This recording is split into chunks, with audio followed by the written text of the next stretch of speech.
Olá, olá, olá! Seja muito bem-vindo, muito bem-vinda a esse vídeo que tem esse tema tão importante sobre dependência emocional, que nós vamos falar aqui, que muitas vezes passa despercebido pelas pessoas e elas se tornam dependentes emocionais dos seus cônjuges. Nós vamos ver que essa dependência também não é só com os cônjuges, é também às vezes com o filho, com algum parente. Então, o tema de hoje é: será que o que você sente é amor ou dependência emocional? Nós vamos entender aqui, nesse vídeo, o que é dependência emocional, como e por que a dependência emocional surge. Você vai poder se autoanalisar e ver se você tem traços de dependência emocional no seu relacionamento. Vamos falar também o que a Bíblia diz sobre dependência.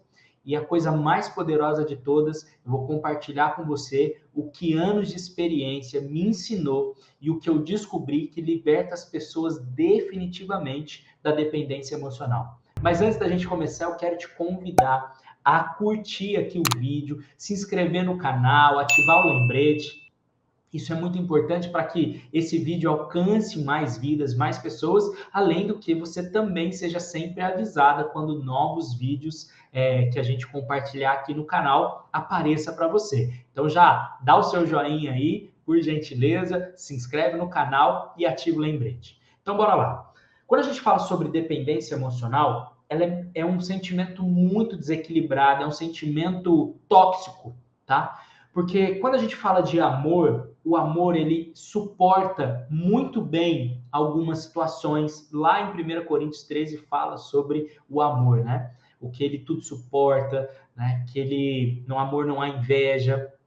Pelo contrário, o amor é doação e o amor ele suporta o afastamento temporário, se necessário. E até em algumas situações é um afastamento emocional no sentido, olha, me deixa quieto um pouquinho, deixa eu pensar sobre isso, né, sobre o que está acontecendo entre nós, para que depois os dois, o casal, eles sentem e conversem de forma equilibrada. Quando a pessoa ela está dominada pela dependência emocional, ela não tolera, ela não suporta a menor possibilidade de afastamento. Então, se ela começa a sentir que, olha, o outro está se afastando, ela começa a ficar em cima, sabe, pegajosa. E aí, junto com isso, vem algumas características, como, por exemplo, o apego excessivo, de, olha, eu não vivo sem você, onde a pessoa dependente coloca o outro como no centro da própria vida e demonstra sentir por ela um amor muito maior do que por Deus e por ela mesma. E quando se invertem esses valores são invertidos, gera um desencadeamento de emoções negativas, de situações que vão definhando emocionalmente, espiritualmente e cognitivamente, que são os pensamentos da pessoa que é dependente emocional. Como eu disse, a dependência, ela pode acontecer com filhos, com pais, com amigos, com um líder espiritual, com a igreja ou qualquer outro tipo de pessoa. E isso é muito ruim. Só que na maioria das vezes isso acontece entre casal, é uma dinâmica mais amorosa, tá? Onde são investidas mais emoções e sentimentos. Como eu estava dizendo, essa dependência ela é doentia. Por quê? Porque ela está envolta de possessividade, de ciúmes, né, entre as pessoas. Aí talvez você pense, Baroni, até que eu estava me enxergando, mas eu não tenho esses ciúmes. Eu até acho que eu suporto demais. Pode ser também. A dependência emocional, não necessariamente quem tem é ciumento. Pode, de repente, aceitar coisas que se chama subserviência. O que é a subserviência? É servir com humilhação. Então a pessoa, ela acredita tanto que ela depende do outro para ser feliz, projeta sobre o marido ou sobre a esposa a fonte de alegria e de felicidade como sendo única e às vezes suporta mentiras, traições, afastamentos, maus tratos, abusos e fica em silêncio.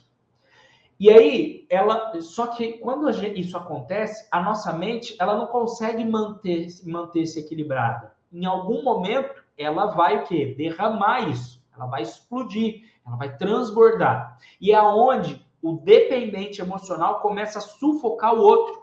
E aí começa a exigir constante dedicação de tempo, né? Todo o tempo livre tem que ser com ela, com o dependente emocional.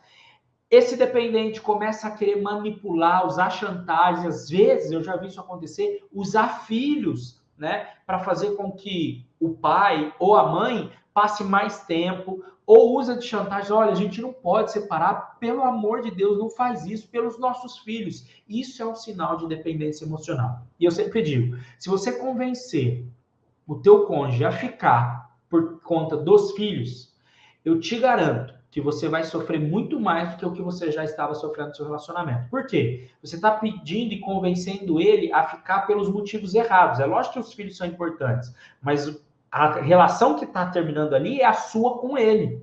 Então, se você traz os filhos, ele diz, então eu amo os meus filhos, ou ela diz, eu vou ficar pelos meus filhos. E com você vai haver muito desprezo, frieza, palavras duras, né? E isso faz com que ele se sinta por cima, ou ela, por cima da situação. E quanto mais o ser humano sabe que tem domínio sobre algo, menos ele dá valor. Então, outra característica é o isolamento. Pessoa que ela se torna dependente, ela foge, inclusive, de um princípio bíblico, né? Que os 2 maiores mandamentos da Bíblia diz que a gente deve, o primeiro é amar Deus acima de todas as coisas e o próximo como a nós mesmos. Então, os 2 maiores mandamentos fala de amor e fala de relacionamento. O primeiro é amor e relacionamento com Deus e o segundo é amor e relacionamento com o próximo. E essa pessoa dependente, ela se isola do mundo. Ela já não tem mais convívio social com amigos, com parentes, né? Ela fica no mundinho dela ali, casa, trabalho, casa, cuidando dos filhos, né? Às vezes, e não tem esse tempo para cuidar de si, para se divertir com pessoas. Então, se ela não tem isso, ou se ela tem, ela considera essas experiências externas com outras pessoas que não o seu cônjuge como menos importantes, sem valor. Quando vai, por exemplo, no aniversário, numa festa, né, onde está havendo comunhão entre pessoas, ela se isola, fica quietinha, cabisbaixa. Isso é um péssimo sinal. Significa que você está ferindo um dos 2 maiores mandamentos. E qual é o problema da dependência emocional, além de todos esses? É que isso abala sua emoção e, abalando sua vida emocional, abala também sua vida espiritual.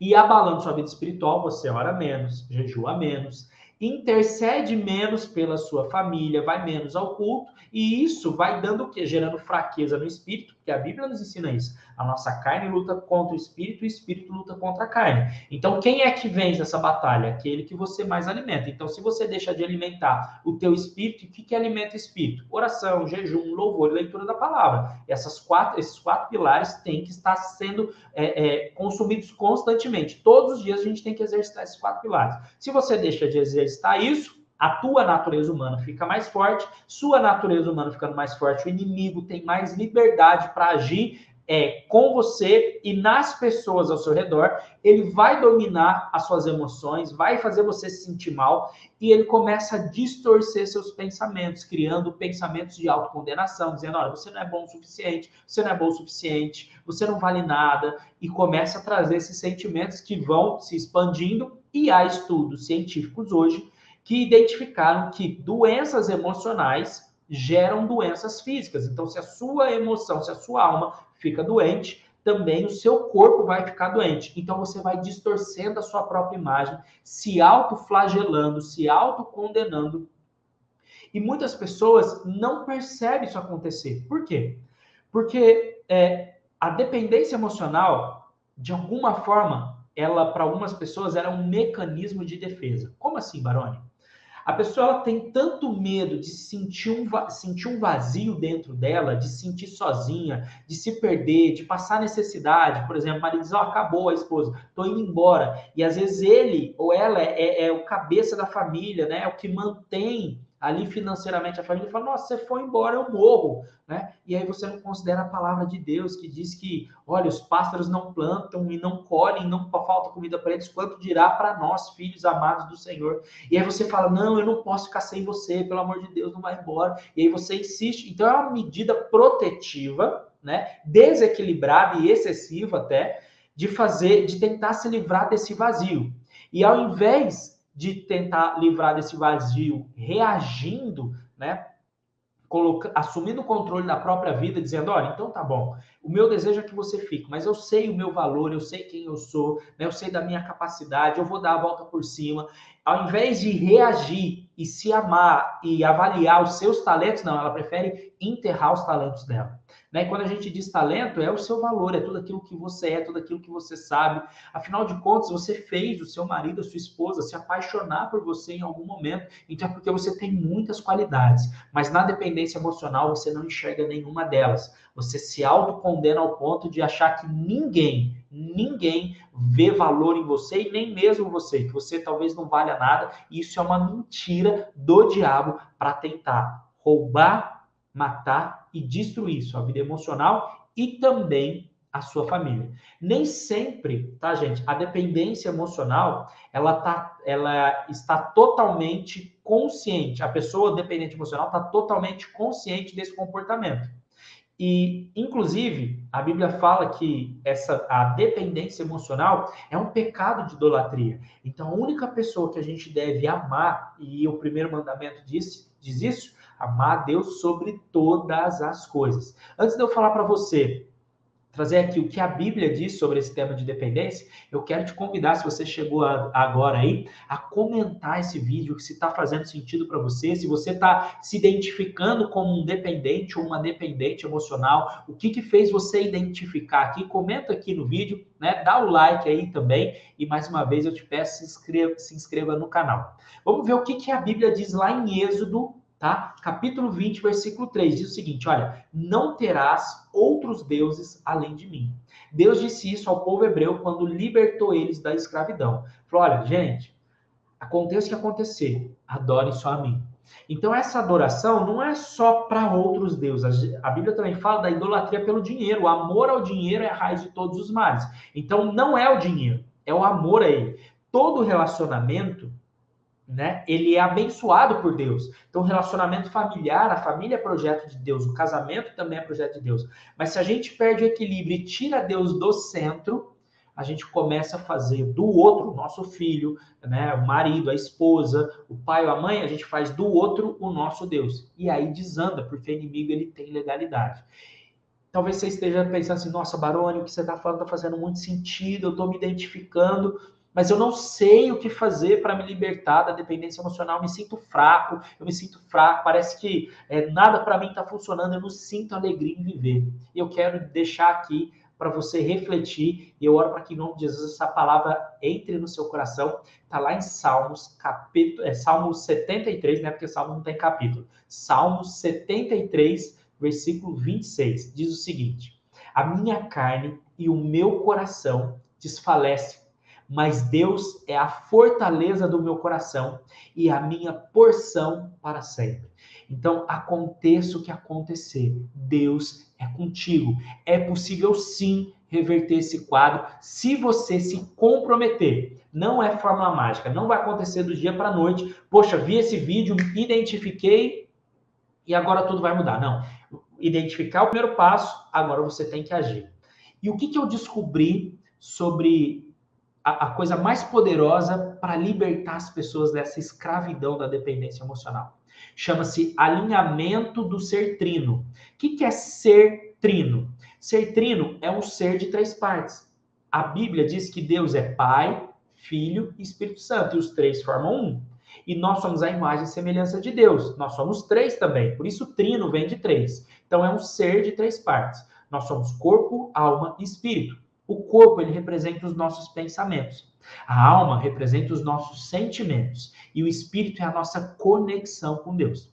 Quando você alinha o seu ser trino, você passa a colocar tudo na sua devida ordem, no seu devido lugar. Primeiro lugar, Deus. Segundo lugar, você. O amor por você. Então, primeiro, o amor a Deus. Segundo, o amor por você. E terceiro, pelo seu marido, sua esposa, pelos seus filhos e outras pessoas. Sobre o ser trino, gente, nós nos aprofundamos muito durante um evento que a gente faz chamado Semana Casamento Restaurado. Se você ainda não participou, eu quero te convidar a se inscrever. Na descrição desse vídeo aqui, logo abaixo, vai ter um link, né? Algumas vezes no ano a gente faz esse evento intensivão, onde eu me aprofundo sobre isso, que é, o Ser Trino, que é algo que Deus revelou ao meu coração, e eu já tive o privilégio de ajudar mais de 7.000 casais a restaurarem as suas famílias e terem a felicidade genuína que um casal merece ter através do alinhamento do Ser Trino. Então, se faz sentido para você, se inscreve aqui no link abaixo, é gratuita essa inscrição. Você, ao se inscrever, você vai ser notificado pelo seu e-mail, talvez pelo WhatsApp também, informando, vai iniciar tal data, a próxima semana, Casamento Restaurado. Mas se você seguir a gente nas redes sociais, né, ou aqui pelo YouTube também, e também pelo Instagram, eu vou até deixar aqui para vocês, aqui no vídeo, o nosso Instagram, Barone, @ Barone, com E, Gabriel1, tá aparecendo aqui aqui embaixo. Então, vai lá no Instagram, também Facebook, que se você nos acompanhar, você também vai ficar sabendo quando se inicia. Mas é importante você já se inscrever no link que aparece abaixo, combinado? Mais uma vez, eu quero te convidar a curtir, a comentar, e se fez sentido para você, compartilha com alguém que você sabe também que precisa ouvir isso. Combinado? Beijo, Deus abençoe e até a próxima.